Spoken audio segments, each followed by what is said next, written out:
We have someone of diverse talents, the one and only Sunny Okonkwo. Now, he's an economist, data scientist, storyteller, producer, actor, fashion enthusiast, Ooh, okay. so many things, yes, you know? He definitely is. Now, he has produced films like Inbred, Masked, Showgirls, Reloaded, The Shift, and co-produced several others. And we definitely are having a discussion with him this morning. Yeah. Good to have you here. Thank you. Thank you for having me. Ah, wow. So there's just so much about you. Okay, so you know what? Just give us a look into the average day for Sunny. Well, okay, you know, I'm an economist, and I do a lot of data management. I consult for companies. Okay. And because I do that, so my day is like looking at data. What is it telling me today? Okay. What story am I going to tell the company today? How am I going to describe, you know, what's going on? Then I move to, you know, my film part. Okay. Later in the day, you know, right. afternoon, and try to see, okay, what do I do in terms of if I have a project doing, of course, I'll probably be doing some pre-production logistics and, you know, calling my crew, discussing with my staff, and, you know, just trying to balance stuff, you know, both ways. Okay. So what inspired you to go into filmmaking? Filmmaking started for me like way back, you know. Of course, you know how you're growing up, you're like, okay, I want to be an actor, I want to be this, I want to be that. Well, you have these conventional parents who says to you, what's that supposed to be? Like, you want to be an actor for real? Is that what we're going to train you for? No, that's not possible. So you have to now please your parents. At least go to school and, you know, finish a course. So like my dad would tell you, okay, you can do whatever you want to do, but go to university, at least have a degree. Use it as your backup. Okay. So for me, it was like, okay, let me just get there, do my university days. I remember someone introduced me for that, J.T. Tom West, the late J.T. Tom West. Then also introduced me to film the first time. I was in University of Jos then.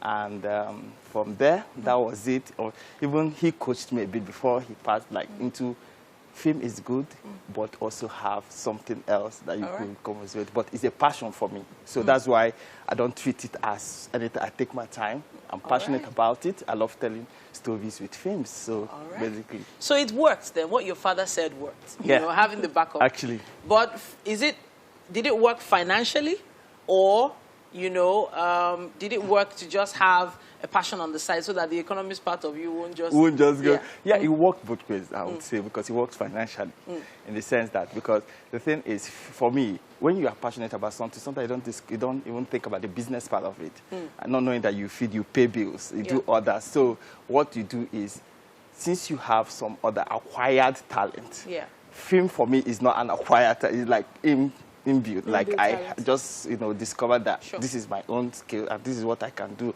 But the other part of it is that I have to learn, and also that is paying the bills a bit.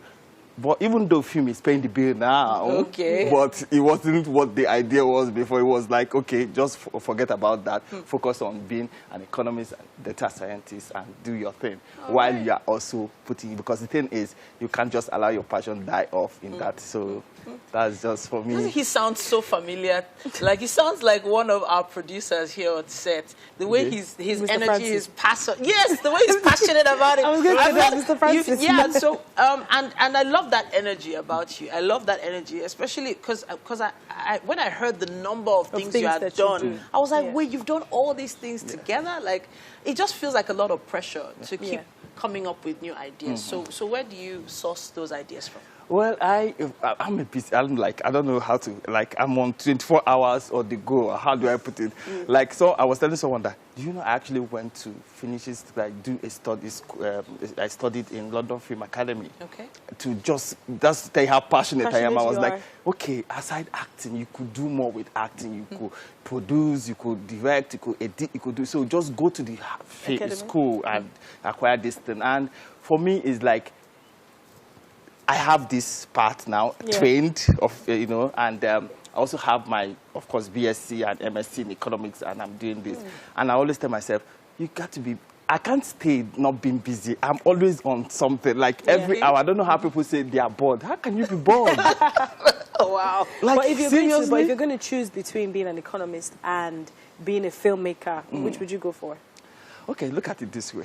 Off the top of your head. Yes, off the top of my head. Choose a career now and like, stick to it. Yeah, it's like your young career. Like, my retirement is film. Your retirement is fixed? Yes, because after I will do this maybe when I clock 50, I'm done. Wow. Film is like whatever age God keeps me here, so that's it for me. So I've always, even my mentees, those I always tell them, you know what, keep your passion going. That's what will balance you, even in your corporate world. So that passion is what will balance you. So you see yourself like, oh wow, beyond this, this is what I am also doing. I'm happy. I do it effortlessly. It's not something I break. I just wake up in the morning.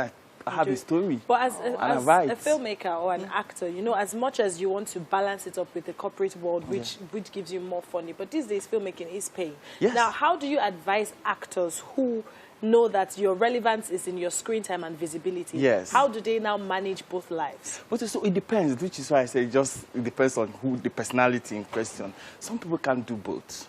They can't multitask. It's difficult. It's something that you need to really, I don't know how it is for some people. Some people can't do that. But for me, if I would advise, I would say to you, if you have a passion and acting or filmmaking is your passion, go for it. But at some point it can be heartbreaking when you don't have the money. So what else are you going to do to support that like dream? your parents, and if they have like my conventional, what happens? Oh no, you don't want to go there.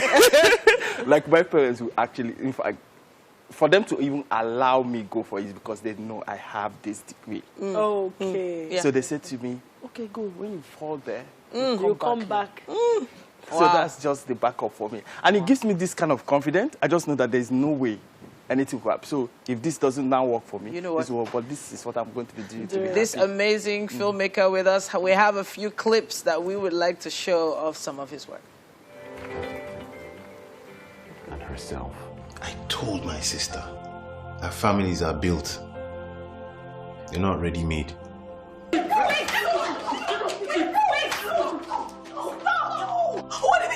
So you were willing to give up everything we've been working for just because I needed you? You always need me when it comes to money. But it was impromptu and it just was life and please.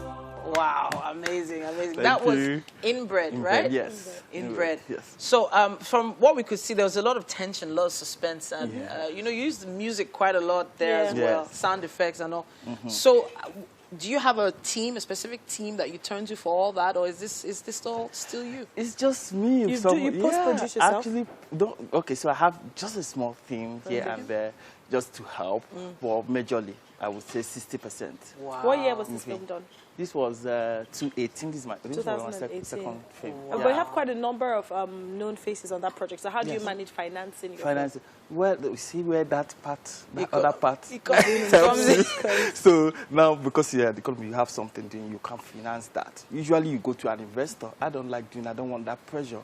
I do it myself. So I see that I get this, I consult, I have skills in data, and I do all that. I get the money there and finance my film. So it takes me that time, I put in my time and energy into it. I know that I'm financing this thing, so I'm going to run it as a business.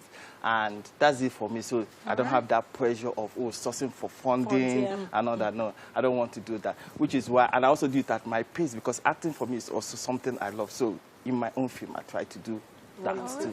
Yes. Instead of waiting for a queue, doing all that. No, I don't. So I just take my time to get it done. But I have a minute now. I have like staff. Because I'm also working on a new project now. So fantastic. So it's really. Now there's something that Tokwe and the chef have been working on in the kitchen, and it's been smelling amazing all morning. Wow! And we can't wait for you to taste it. I hope you're a foodie. Yeah. What?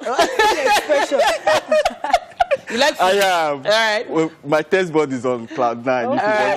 Let's go and taste the strength of your taste. So, our chef has put in so many different types of flavors, so many different spices. But today we're going to Asia, China to be specific. I hope you have some chong cheng chung. Okay.